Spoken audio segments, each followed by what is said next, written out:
ये जो कारण है भसीन साहब, जो इसमें बताए गए हैं, जो आरोप लगाए गए हैं, मानते हैं कि आरोप सही हैं?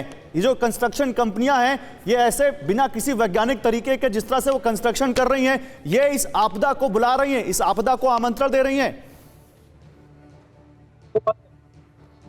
पहली बात है कि ब्लास्टिंग का उत्तराखंड के अंदर प्रतिबंध है। अब जो मशीनों से कटान किया जाता है पर्वतीय क्षेत्रों का, चाहे वो सुरंगों का हो चाहे कैसा हो, नहीं, उत्तराखंड से आप बच नहीं सकते, आपको उत्तराखंड के साथ साथ हिमाचल पर भी बोलना पड़ेगा, दोनों पे बोलिए आप। देखिए, बात एक ही है, हमारे प्रदेश में प्रतिबंध है, इसकी जानकारी मुझे है कि हमारे यहाँ ब्लास्टिंग अलाउड नहीं है और हम मशीनों से ही जो सुरंगें बनाते हैं और उसी के तहत हम लोग काम करते हैं। पहली बात। दूसरी बात, जो हमारे कांग्रेस के मित्र ने कहा था, फॉरेस्ट कंजर्वेशन एक्ट का हम पालन करते हैं और जितनी हमारी योजनाएं हैं पर्यावरण संबंधी, तो हम पहले केंद्र से उसकी अनुमति लेते हैं। ये एजेंसी तो केंद्र की है भसीन साहब, NHAI तो किसी राज्य की एजेंसी नहीं है और केंद्र की एजेंसी पर यह FIR दर्ज किया गया है। केंद्र की एजेंसी गलत तरीके से काम कर रही है, केंद्र की एजेंसी वहां पर वैज्ञानिक तरीकों का इस्तेमाल नहीं कर रही है, ये आरोप इस FIR में लगाए गए। ये उन्होंने आरोप लगाया है ना। मैं अपनी बात जो कह रहा हूँ जरा उस पर गौरव ध्यान आपका चाहूंगा। और तीसरी बात जो मैं कहना चाहता हूँ कि हमारा जो पर्वतीय क्षेत्र है, ये वाला उत्तराखंड का हो चाहे हिमाचल का हो, ये सीमांत क्षेत्र है और देश की सुरक्षा भी इससे जुड़ी हुई है। हमें सेना की सुविधा के लिए भी यहाँ पर व्यवस्थाएं करनी है निश्चित तौर पर, जिसके पहले कांग्रेस के समय में पूरी तरह अनदेखी की गई थी। उन्होंने कभी भी सीमांत क्षेत्रों की जो सुरक्षा है उस पर ध्यान नहीं दिया था। अब हमारी सरकार उस पर ध्यान दे रही है, लेकिन कुल मिलाकर के इस बात से नहीं, एक मिनट भसीन साहब, सीमांत क्षेत्रों पर ध्यान देना चाहिए, आप दीजिए ध्यान, लेकिन कोई बैलेंसिंग होगी ना, कोई बैलेंसिंग एक्ट होगा। आप क्या लोगों के जान माल की उस पर तो नहीं कर सकते ना? और क्या ये सारा कंस्ट्रक्शन केवल सीमांत क्षेत्रों पर तक सेना को पहुंचाने के लिए हो रहा है?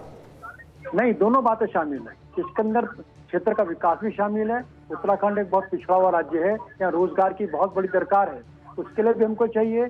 और हमने जो बताया भी आपसे, मैंने रखा भी आपके सामने बात को, कि हम जो भीड़ वाला पर्यटन है उसको स्कैटर करना चाहते हैं, उसे विकेंद्रीकृत करना चाहते हैं और वर्तमान में मध्यम कर रहे हैं। लगता नहीं है अभिजीत, मैं अंशुल के पास जाऊंगा, लगता नहीं अंशुल, हर राज्य में जब भी विकास के पैमाने, ग्रोथ के पैमाने बताए जाते हैं और खासकर पहाड़ी राज्यों में जो टूरिस्ट स्टेट्स हैं, उनमें बड़े फख्र से कहा जाता है, देखिए इस साल हमारे यहाँ इतने टूरिस्ट आए, देखिए इतने करोड़ लोगों की वृद्धि हो गई, ये ग्रोथ है हमारे यहाँ टूरिज्म में। तो टूरिज्म को तो एक यहाँ मेडल माना जाता है, लेकिन कभी क्या ये हमने सोचा कि इस टूरिज्म की वजह से इस पहाड़ पर क्या आफत आ रही है?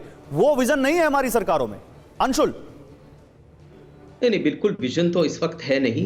देखिए, आपको अगर दोषी समझना है कोई और सरकार को, तो जरूर आलोचना कीजिए, अगर आप नहीं करेंगे तो इतिहास करेगा। देखिए, यहाँ पर पर्यावरण का सवाल है, यहाँ पर लोगों की जानों का सवाल है, इसलिए ये मुद्दा कुछ और ही है। लेकिन यहाँ पर मैं आपको सरकार की कुछ नीतियों पे ध्यान आकर्षित करना चाहता हूँ। देखिए, इससे सरकार कहीं भाग नहीं सकती। कांग्रेस सरकार थी तो वो ऐसे अधिनियम लाए जिसमें संरक्षण हम कर सके, जिससे हम यहाँ पर conservation, wildlife act, forest conservation bill, हर तरह के यहाँ पर नियम लाए।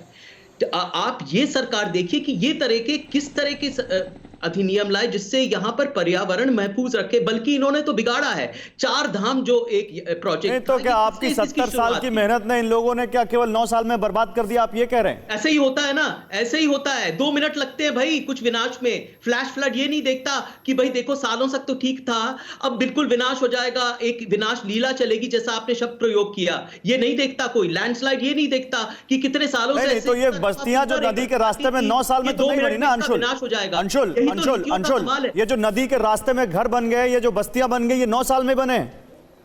नहीं, मैं कह रहा हूं ये जो पेड़ कट गए 9 साल में कट गए। मैंने तो स्वीकार किया है कि अगर कोई भी सरकार जिम्मेदार है तो जरूर आलोचना कीजिए, मैं कहां मना कर रहा हूं, लेकिन मैं आपका ध्यान उन पे आकर्षित करना चाहता हूं। स्थिति आलोचना करने से आगे निकल गई है अंशुल, लोग मर रहे हैं, लोगों के खून पसीने के कमाई से बनाए गए घर टूट रहे हैं, नदियां बुलडोजर बन गई हैं, घरों में मलबा ऐसे लाके डाल दे रही हैं, बच्चे बूढ़े जवान कोई नहीं बच रहा है, और आप आलोचना की बात कर रहे हैं। अब एक्ट करने का सब मौका है सर, आलोचना से बात आगे निकल गई है। आप रोकिए ना, आप ये जो आपकी जो नीतियां हैं, जो प्रोजेक्ट्स बनाए हुए हैं, जो हाइडल प्रोजेक्ट्स हैं, उन पे रोक लगाइए ना।